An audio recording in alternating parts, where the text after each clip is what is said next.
The bronze-winged jacana is around 27 centimeters. The greatly lengthened toes and claws of the jacanas enable them to walk easily on floating vegetation, and they can therefore exploit a feeding habitat which is intermediate between those of rails and ducks.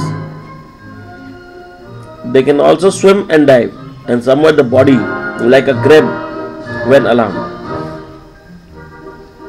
Often on weed-covered ponds by villages or towns, they are not difficult to watch as they move about, feeding on aquatic plants and insects, found throughout the peninsula in the north and northeast.